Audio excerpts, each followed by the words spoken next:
Man exists with what he knows. I wanted to know, and I turned my face to books. I wanted neither wealth nor fame, because in my view, all the treasures of the world are not worth a single book.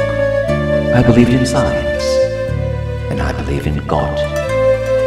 That's how I turned from a petite jihad to a grand jihad. That's how I heard the sound of the books.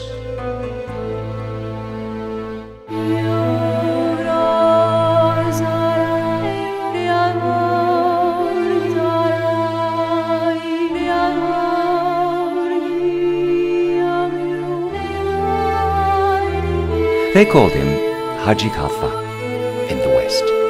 He was the greatest scholar of the Ottomans, the ruler of 3 continents. He inspired his benighted people by his intellect, works, and knowledge. The story of life devoted to books is the story of his life. With the name he deserved, the scholar who speaks with books, or, as we know, KATİP ÇELEBİ's life.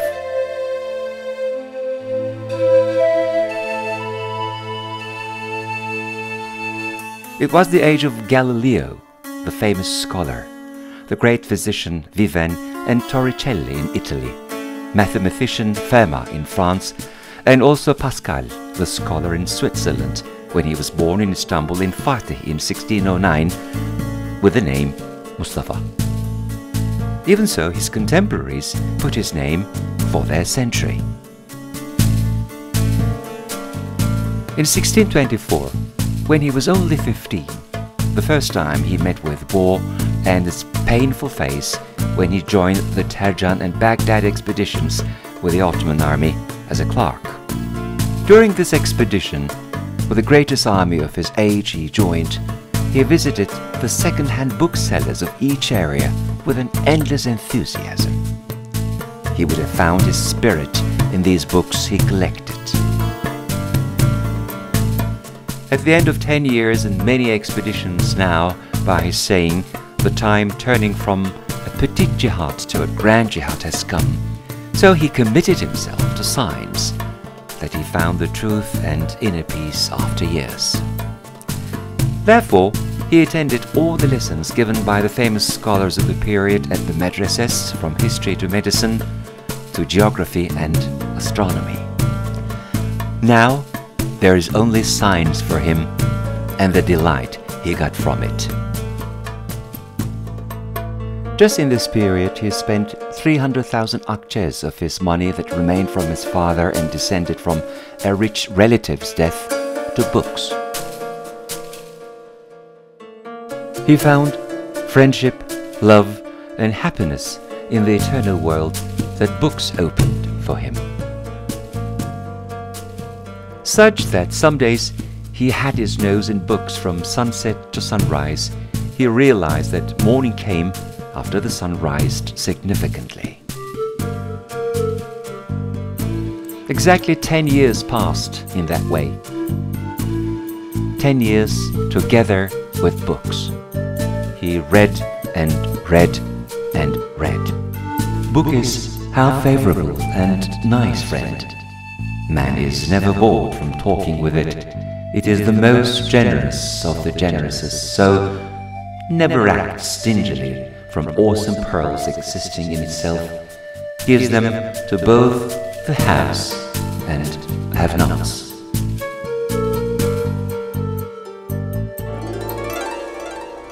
The famous historian Şehrizade tells the following story about him.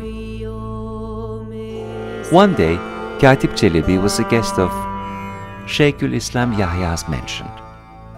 After the conversation continued for a while, Yahya Efendi asks, "Çelebi, it is said that there are books about Ottoman history over 1,000 in your house. Is that right?" Çelebi answers, "It is supposed to be so." But he felt from his eyes that Şeyhülislam Yahya Efendi didn't believe him. The day after he loaded 1,300 books different from each other on 10 mules,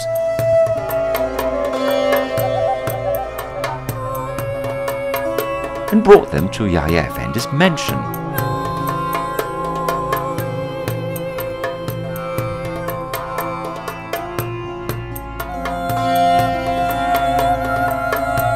Yahya Efendi was surprised when he saw the mules loaded with books. Katip Çelebi, His Majesty, these are only hardcover books. In my house, there are more than these, but all paperback.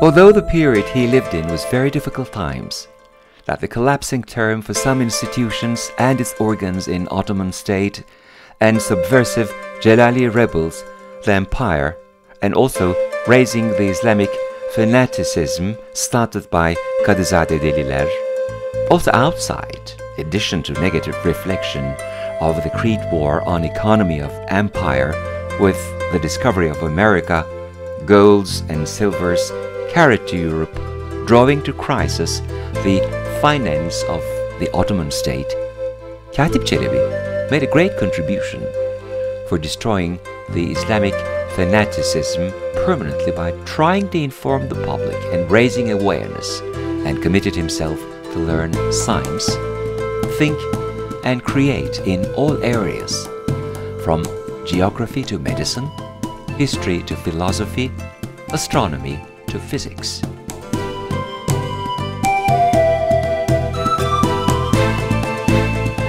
In his first chief work called Arapça Fezleke, which is Arabic Records, completed in 1642, Katip Çelebi gave a bibliography of his chief works at history. In the same book, he listed events from the creation of world to the states established till that time, and the important events also in the Türkçe Fezleke, which is Turkish records, continue of the first book, after listing chronologically the events between 1591 and 1654, told about the life stories and chief works of politicians and scholars.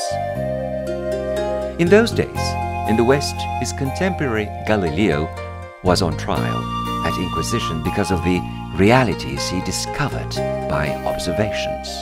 And Galileo was saying the world is round.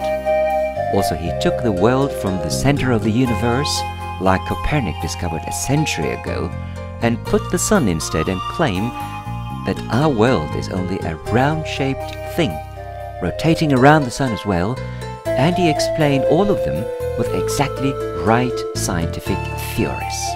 Experiences were too much for the Catholic Rome Church, which was tending to lose its old power.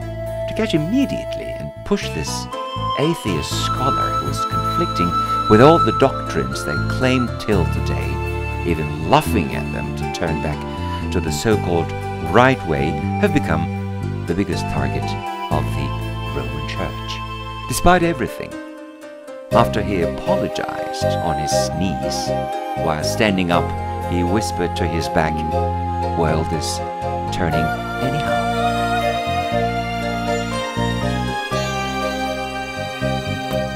Katip Çelebi was supporting Galileo's this claim in Cehennuma et Autumn, but he was not put on trial for leading arguments like those of Galileo, because unfortunately no one was reading them. In his third chief work, Takvimü't wrote in this period, he also gave a chronology of historical events passed from the beginning of time to that time. This excellent chief work influenced within the state Katip Çelebi assigned to Second Caliphate.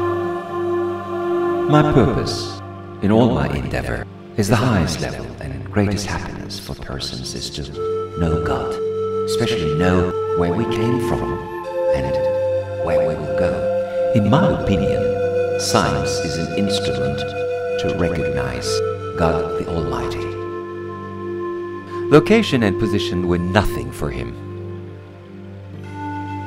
Here, for this reason, he never departed from the truth he knew, and he said it without hesitation. When his nice qualification combined with his justice and intelligence, he was always effective on state administrations and the public. Rational solutions brought by discussions and type of taking the problems on his hand was admired by everyone. My only fear comes from God, the Creator. I have no fear of the created, whether they be rich or strong.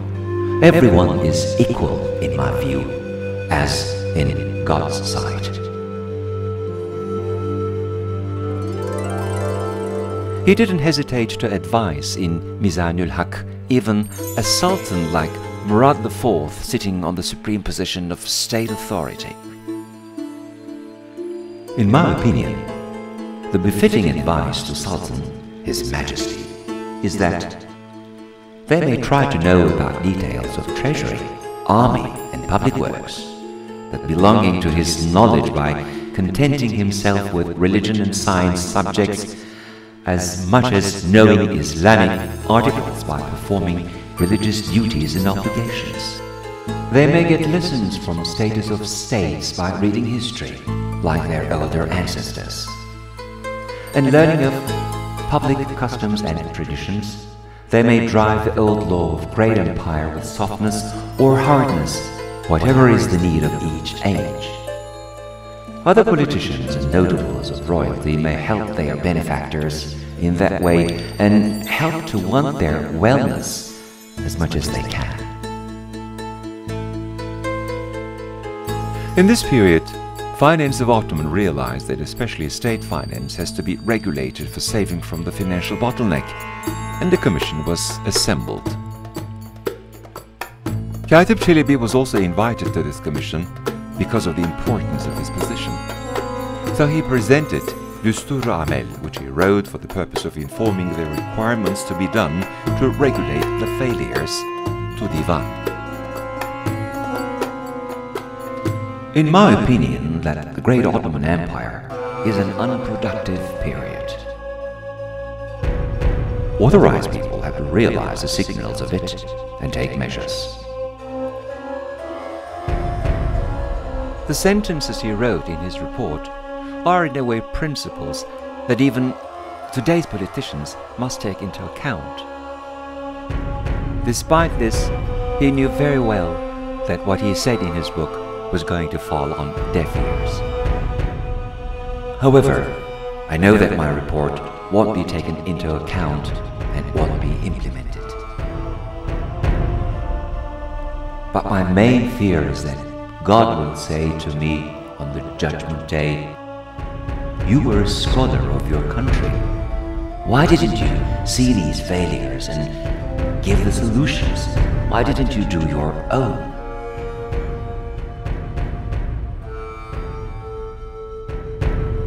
At that time, I can save myself by showing my report that I did on my own.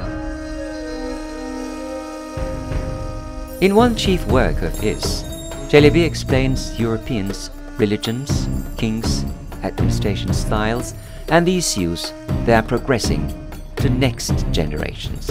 Çelebi placed the word democracy for the first time ever to literature with this chief work. Not only democracy, but also many new concepts about politics and science and history, such as monarchy, aristocracy, democracy, constitution, parliament, gentleman, and academy entered the literature by KATİP ÇELEBİ''s surveys.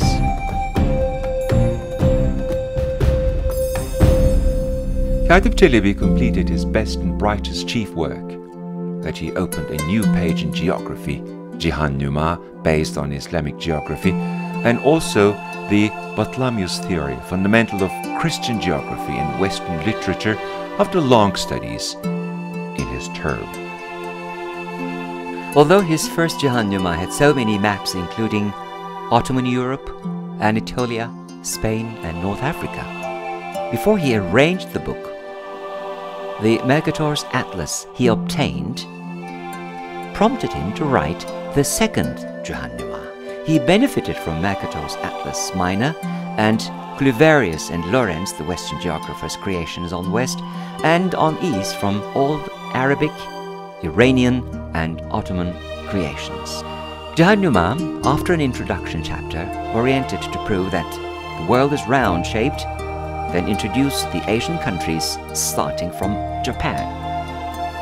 In the end, he pointed that the information mistakes in Islamic geography came from not using maps. Thus again, he did many definitions over his time, especially with his excellent illustrations, universe model and world maps, included exact definitions that can now be obtained with technical equipment.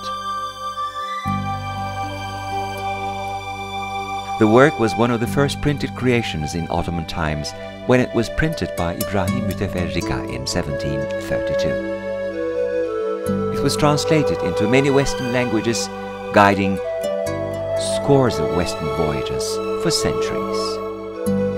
Some parts from Cihan Nüma. The name Europe, reproduced from the name Europania, the beloved of Damascus and Maghreb sultans. Italy province is still the center of power and the culture of Greeks. Portugal have some ideas to occupy coasts of West India, Hijaz and Yemen. Alexander the Great didn't go on a world trip like the Islamic literature claimed. He only went on an eastern trip. The New World has an eternal wealth about valuable minerals. There aren't any claims honoring the higher authority as much as Japan. He left an age he recorded his name and creations on 27 behind him, when his short life that he fit many creations like these ended suddenly on a Saturday on October the 6th, 1657.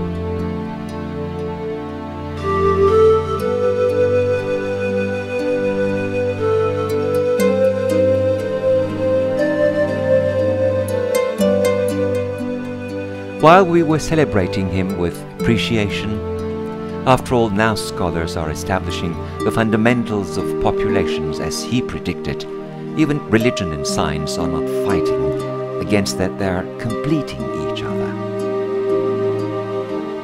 And we sometimes don't see the paths he left on the world, and we just go without noticing them. Who knows? Maybe he's still going around these booksellers within the lines of the books he was addicted to with love, or the corners of the far countries he always wrote about, and watching us from above with a smile.